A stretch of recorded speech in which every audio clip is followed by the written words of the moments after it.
ये उस दौर की बात है जब अंधी आस्था, ताकत की भूख और लालच इंसान को शैतान के रास्ते पर धकेल देती थी। उन्हीं दिनों एक बहुत ही डरावना साधु पैदा हुआ जिसका नाम साधु रमल था। बाहर से वह एक दरवेश और फकीर जैसा दिखता था, लेकिन असल में वह शैतान का गुलाम था और अमर बनने के लिए एक बहुत ही भयानक चेला कर रहा था।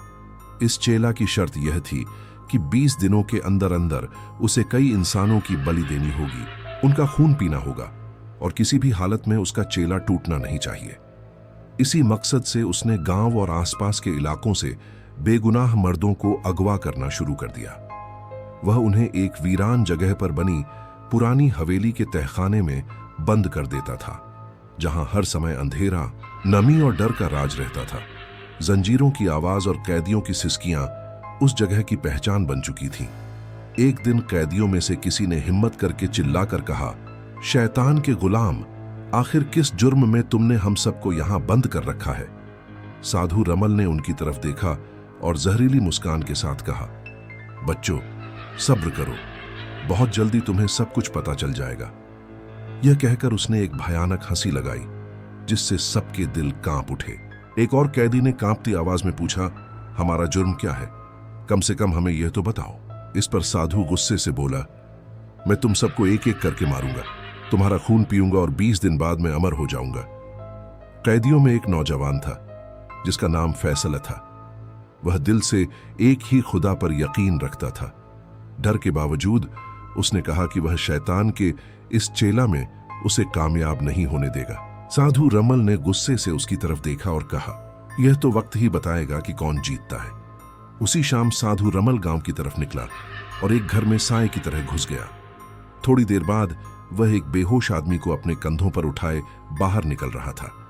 जब उस आदमी को होश आया तो उसने खुद को एक बंद और अंधेरे कमरे में पाया। वह घबराकर चिल्लाने लगा, मैं कहां हूं? मुझे यहां कौन लाया है? तभी साधु उसके सामने आया और बोला, अब तुम कभी अपने घर वापस नहीं जा सकोगे, क्योंकि मैं तुम्हें मारकर तुम्हारा खून पीऊंगा। फिर उसने तंज भरे अंदाज में कहा, अब रोना धोना बंद करो, मैं तुम्हारे लिए खाना लेकर आता हूं। वह आदमी अल्लाह से गिड़गिड़ाकर दुआ करता रहा, लेकिन रात तक साधु कई और लोगों को अगवा कर चुका था। उसे पूरा यकीन हो गया था कि अब वह अपने गंदे काम में कामयाब हो जाएगा। अगली सुबह गांव में खबर फैल गई कि एक आदमी को मार दिया गया है और उसका खून पी लिया गया है। लोग डर और गम में डूब गए, लेकिन फैसला के दिल में यकीन और भी मजबूत हो गया कि अब उसे हर हाल में साधु को रोकना है।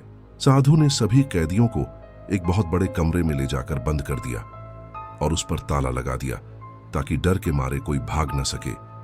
वहीं कड़े पहरे में उसने अपना चेला जारी रखा। ऐसे ही 5 दिन गुजर गए और माहौल और ज्यादा भारी हो गया।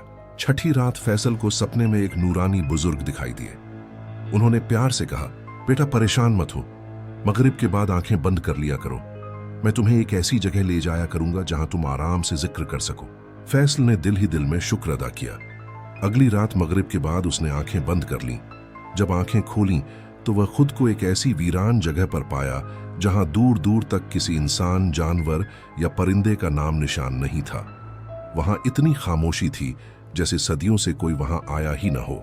वह इन्हीं ख्यालों में खोया था कि अचानक बुजुर्ग की आवाज आई, बेटा जल्दी करो, चेला का वक्त खत्म हो रहा है। फैसल ने तुरंत अपना हिसार बनाया और जिक्र शुरू कर दिया।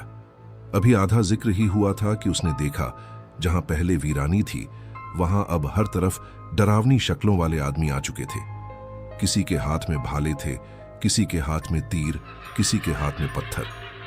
वे सब फैसल की तरफ हमला करते हुए बढ़ रहे थे। फैसल का दिल घबरा गया और एक पल को उसे लगा कि वह भाग जाए, लेकिन उसी वक्त बुजुर्ग की नसीहत याद आ गई और वह वहीं बैठा रहा।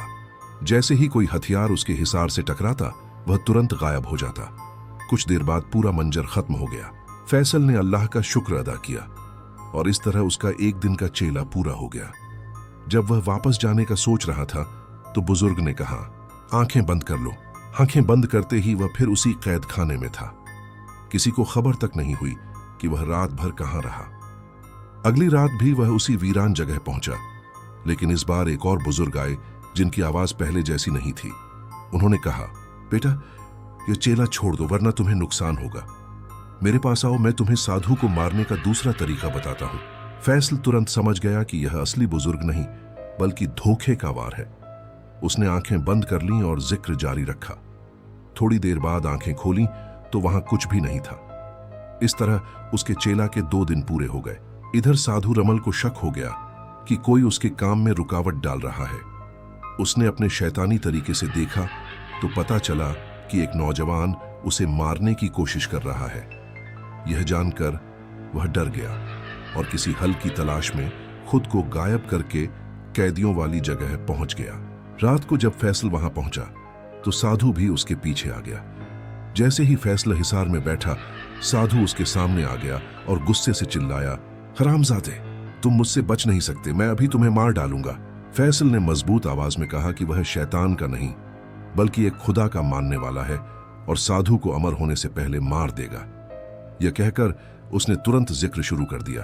साधु ने मंत्र पढ़कर फूंक मारी और देखते ही देखते हजारों बड़े बड़े सांप जमीन पर रेंगते हुए फैसल की तरफ आने लगे। दिल कांप उठा, लेकिन जैसे ही कोई सांप हिसार से टकराता वह गायब हो जाता। कुछ ही देर में सारे सांप खत्म हो गए। फिर साधु ने दोबारा मंत्र पढ़ा और उसके मुंह से एक काली डरावनी मखलूक निकली जो पल भर में बहुत बड़ी हो गई।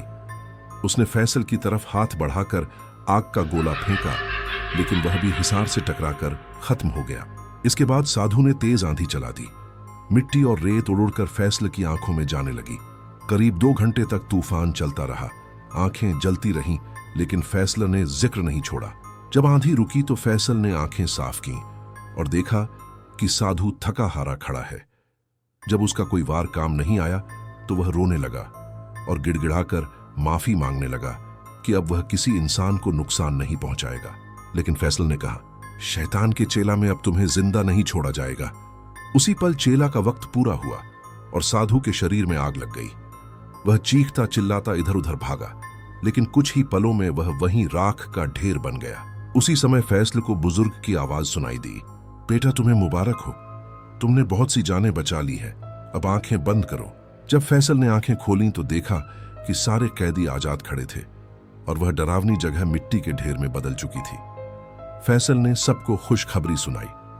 सभी खुशी और शुक्र के साथ अपने अपने घर लौट गए और इस तरह यह बात सच साबित हो गई कि जीत हमेशा सच की होती है और शैतान को मानने वाले आखिरकार अपने अंजाम तक पहुंच ही जाते हैं।